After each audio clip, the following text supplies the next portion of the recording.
pada kesempatan ini kita telah dipertemukan kembali di rutinitas kita di setiap malam Selasa. Pembahasan kita pada malam hari ini beralih kepada pasal selanjutnya, yakni faslun fi istimali alat siwak. Bismillahirrahmanirrahim. Faslun fi istimali alat siwak. Wa huwa min sunanil wudu'i wa yutlaku as-siwaku aidan ala ma yustaku bihi min araqin wa nahwihi was-siwaku mustahabbun fi kulli halin wa la yukrahu tanzihan illa ba'da az-zawali lis-sha'imi fardan aw naflan wa tazulul karahati. Konsep awal daripada siwak tadi kan yang telah dijelaskan oleh teman kita tadi, bahwasanya siwak itu kan sunat, kecuali nanti hukum itu karena tadi bisa berbeda, bisa berubah, kecuali bagi dia yang berpuasa dan ada batas waktunya, kapan yang makruh dan kapan makruh itu akan hilang, kan seperti itu. Masalah pertanyaan yang tadi oleh kita itu jawabannya adalah ditafsir. Tapi kalau memang seakan-akan bisa membatalkan sholat itu tidak boleh, karena yaitu sholatnya jadi batal. Mungkin untuk bersiwak, mungkin kalau di pertengahan sholat mungkin tidak diperbolehkan karena merubah niat, bukan niat sholat Pak, niat untuk siwak. Berarti sholatnya seperti ini. Kita kembalikan ke pertanyaan awal tadi, bahwasanya teman kita bertanya tadi, bersiwak fi asna'i sholat, bersiwaknya itu di tengah-tengah sholat, tapi dia bisa mengkondisikan bagaimana gerakan-gerakan yang tidak bisa membatalkan sholat. Hingga dari syair tadi, dari mujib tadi yang menjawab tadi, itu ditafsir katanya, kalau seandainya hal itu tetap bisa untuk dikondisikan dengan tidak bisa membatalkan sholat, maka ya silahkan, karena dia sunat kan seperti itu. Tapi kalau bisa membatalkan, ya nanti batal seperti itu. Jangan bersiwak dengan tidak gerakan, gimana caranya? Di waktu apakah, atau waktu rukuk, atau di waktu sujud, gimana? Assalamualaikum warahmatullahi wabarakatuh. Mohon maaf. Jadi melakukan siwak dalam pertengahan sholat itu ada kalanya bisa memperbolehkan, tapi ada kalanya masail itu tidak bisa memperbolehkan sama sekali. Tapi ada kalanya juga ada yang menanyakan gimana caranya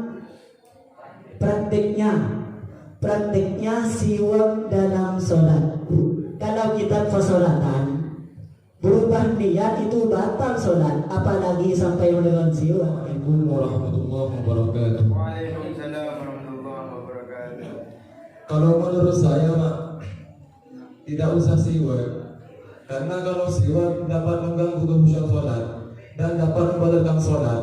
Karena dalam sholat kita dilarang untuk bergerak terlalu keras dan sekiranya dapat membatalkan sholat. Sedangkan bergerak dalam siwak itu pergerakan yang dapat membatalkan sholat. Dan kalau kita mengingat masih belum siwak, diingat dalam sholat itu dapat mengganggu dalam kehusuan sholat. Sedangkan kita kalau sholat diminta agar sholatnya diminta untuk khusyuk. Kalau kita mengingat masih belum siwak, ingat dalam sholat itu dapat mengganggu kehusuan sholat. Dan kalau kita praktek dalam siwak dalam keadaan sholat, itu kemungkinan besar dapat membatalkan sholat. Lebih baik tidak usah siwak kalau dalam sholat, takut mengganggu kehusuan dalam sholat. Saya menyanggah dengan jawaban yang bertiga, yaitu Bapak paham. Kalau menurut saya itu boleh bersiwak di tengah-tengah sholat ketika berdiri. Yang penting sikunya tangan itu tidak tidak ikut, tidak menggeser juga. Yang penting cuma jari-jari dan telapak tangan itu udah cukup. Pertanyaan yang terakhir tadi itu, bagaimanakah hukumnya ketika ada orang yang ingin melaksanakan kesunatan yang berupa siwak, yaitu ketika di tengah-tengah persoalan, yang maksudnya di pertengahan sholat, apakah batal ataukah tidak? Nah, kami menemukan salah satu ibarat yang berbunyi fa in ahrama bis shalah qablahu lam yaf'alhu indal allama al-khatib.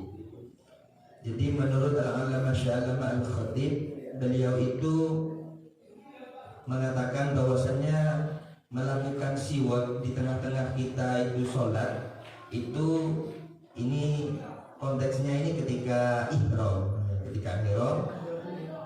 ketika takbiratul ihram. Fa in ahrama bis shalah qablahu lam yaf'alhu. Maka kalau sudah kita takbiratul ihram, menurut beliau ulama Syekh Khatib tidak usah dilakukan begitu. Mungkin beliau itu lebih memilih kehati-hatian supaya mungkin agar tidak terjadi pergerakan yang 3 kali berturut-turut. Akan tetapi wa yusannu bi af'alil khafif al-Ramli. Akan tetapi menurut Al-Imam Ar-Ramli, beliau itu tetap melakukan kesunatan berupa siwak meskipun di tengah-tengah sholat, akan tetapi menggunakan pergerakan yang enteng, maksudnya pergerakan yang lembut begitu. Bagaimana prakteknya? Nah, ketika kita menggunakan siwak itu kan banyak ada yang bilang ketika kita selesai bersiwak disunatkan ditaruh di telinga. Ada yang bilang seperti itu. Ketika kita siwak langsung taruh di sini. Nah, mungkin bisa kita ambil dari sana, atau mungkin ketika ada di bajunya kita ambil pelan-pelan saja dari baju. Begitu sekiranya pergerakan kita itu tidak sampai membatalkan sholat. Gimana? Ambil, setelah itu pokoknya sepelan-pelan mungkin. Nah, seperti itu. Sekiranya tidak sampai siku ini tidak sampai bergerak melebihi daripada 3 kali berturut-turut. Mungkin kalian sudah paham tentang ya seperti kalian garuk-garuk itu ketika ada anggota badan yang gatal, yaitu dilakukan dengan pergerakan ini. Jazakumullah ahsanal jaza.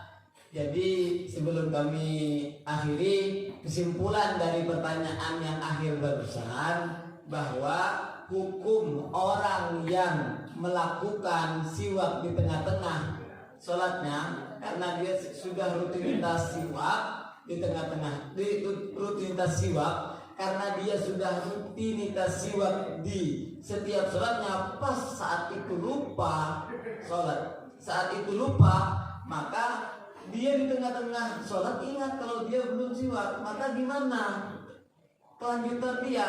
Maka khilaf, katanya saya tadi, ada khilaf, ada perbedaan ulama.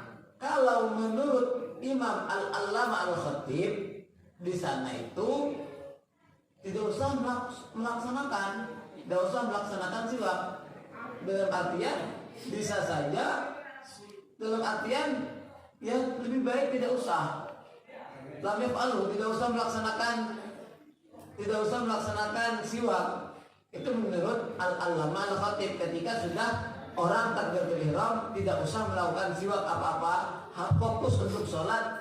Itu menurut Al-Allama Al-Khatib. Tapi menurut Imam Romli, perbedaan Imam Romli adalah tetap melakukannya, tapi hati-hati. Dengan apa? Katanya Abu Sa'id tadi, dengan pekerjaan atau dengan langkah pergerakan yang hati-hati, sekiranya tidak sampai membatalkan kepada sholat itu sendiri. Seperti itu, tidak sampai tiga kali berturut-turut bergeraknya, seperti itu.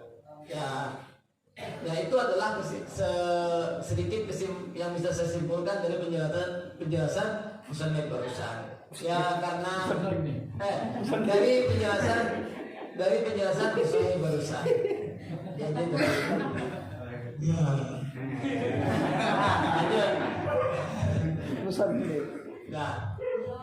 ya karena waktu telah menuntut kita untuk mengakhiri perjumpaan pada kali ini, dan satu bab telah kita bahas pada malam hari ini. Semoga pembahasan kita di saat di waktu di malam ini berbuah dengan hasil yang meriah, berbuah dengan hasil yang bermanfaat. Yang kita bahas itu sedikit, dan saya sebagai moderator undur diri. Mohon maaf kalau ada banyak kesalahan, banyak gurauan, dan juga banyak khilaf dari apa yang saya lontarkan. Saya mohon maaf, dan saya akhiri musyawarah ini dengan pembacaan Alhamdulillahirabbil alamin, dan saya tutup dengan wabillahi taufiq wal hidayah wa ridha. Wassalamualaikum warahmatullahi wabarakatuh.